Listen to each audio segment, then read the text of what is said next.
हाय नमस्ते, welcome to my channel divine to influence 1111।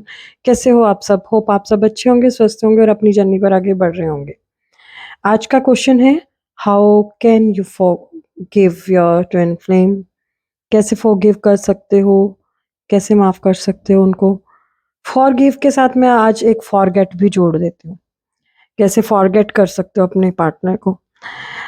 Forgive करना, आपको उन्होंने पेन दी पास्ट में, आप तकलीफ में हो, आपको अभी भी वो बातें याद आ रही हैं।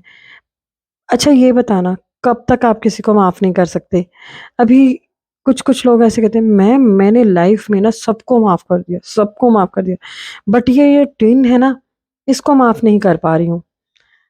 ये इतने दर्द दे गया ना कि वो चीज़ें निकल नहीं रही हैं अंदर से। अभी एक क्वेश्चन और आता है, मैम मैं इसको भूल नहीं पा रही हूँ। इतना दिमाग में चलता है, इतना चलता है कि दिमाग की दही हो जाती है।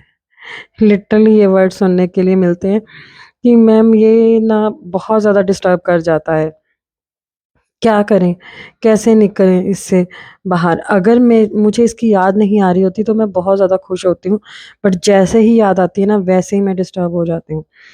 तो बच्चा यहाँ पे समझने की बात है, पहले हद बात है फॉरगिव, फॉरगिव करने की। तो आपको फॉरगिव ट्विन को नहीं, आपको अपने आप को करना है, क्योंकि ट्विन ने क्या सिखाया आपको? आपको अपने लिए जीना सिखाया, तो वो तो आपको अपने आप को माफ़ी माँगनी पड़ेगी कि आपने कभी अपने आप को जीना नहीं सिखाया, जो आपके ट्विन ने आपको सिखा दिया। आपने कभी अपने लिए स्टैंड नहीं लिया, जो आपके ट्विन ने आपको सिखा दिया। आपने अपने एंगर इश्यू पे काम किया, आपने अपने जेलस इश्यू पे काम किया। आपने लोगों को बहुत कुछ सिखा दिया अब तक, खुद की जर्नी से सीख कर लोगों को सिखा दिया, और आपने लोगों में हैप्पीनेस बाँट दी। ये सब ट्विन की वज़ह से तो हुआ। अगर वो काम ना करता, जो भी आपका ट्रॉमा पॉइंट है, आपके लिए वो ट्रॉमा बन चुका है पॉइंट, जिस पे उसने आपको ट्रिगर किया था। आपको ये सोचना चाहिए हर टाइम जब वो याद आए कि अगर मेरा ट्विन मेरे साथ ऐसा ना करता, तो क्या मैं इस जर्नी के बारे में जान पाती? क्या मैं इस पे वर्क कर पाती? क्या मैं खुद पे वर्क कर पाती? क्या मेडिटेशन को जान पाती? चक्रा हीलिंग कभी मैंने सुना था इससे पहले? नहीं सुना था ना। क्या मैं खुद को पहचान पाती? क्या मैं खुद की क्रिएटिविटी को पहचान पाती? ये सब क्वेश्चन्स के आंसर ढूँढना, फिर दोबारा से उस पिक्चर में जाना जहाँ पे वो पर्सन ने आपके साथ गलत किया था। समझ में आ जाएगा कि वो चीज़ होनी ज़रूरी थी, वो डिवाइन ने करवाई थी। अगर डिवाइन ना करवाते तो आप जागृत ना होते। जितने भी कार्मिक आ गए थे, बट आप नहीं जागे। आपने कभी भी कोशिश नहीं की कि इन चीज़ों का कारण ढूँढ सकूँ, कि मुझे ही क्यों सारे कार्मिक मिले? मेरे पास ही क्यों? क्योंकि आप सिर्फ़ उलझे हुए थे उन लोगों को हैंडल करने में।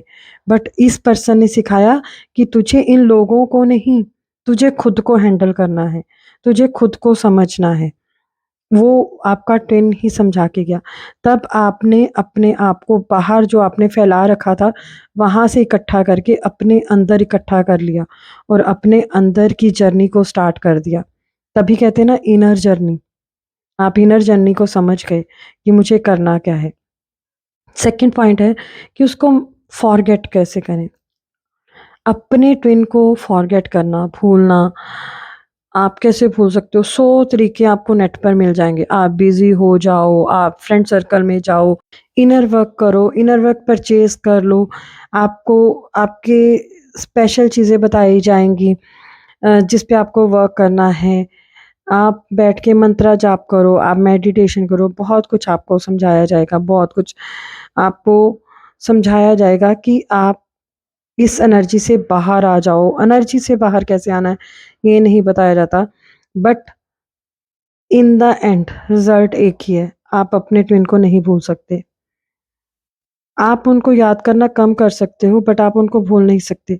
वो 24/7 आपके माइंड में रहेंगे, आप उनके माइंड में रहोगे। पर प्रॉब्लम क्या है कि आपको चीज़ें समझनी है, अंडरस्टैंड करनी है। आपको ज़्यादा से ज़्यादा फ़ोकस खुद पे रखना है, ट्विन पे नहीं। जब आप ये सीख जाओगे, तो जर्नी भी समझ आ जाएगी। तो अपने साथ ज़बरदस्ती मत करो कि आपको ट्विन को भूलना ही है। यहाँ पे 2 चीज़ें हैं, ट्विन को भूलना, दूसरा डिटैचमेंट।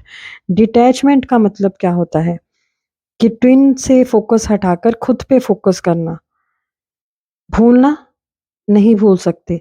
डिटैच होना मतलब आप सारा दिन बैठ के ट्विन की माला, डीएम की माला ना जप के अपने ऊपर काम करना स्टार्ट कर दोगे। तो ये थी आज का टॉपिक। होप आपको समझ आ गया होगा।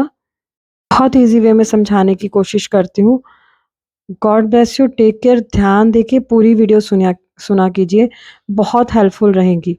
बिल्कुल प्रैक्टिकल चीज़ें हैं, कोई थ्योरी नहीं चल रही यहाँ पे।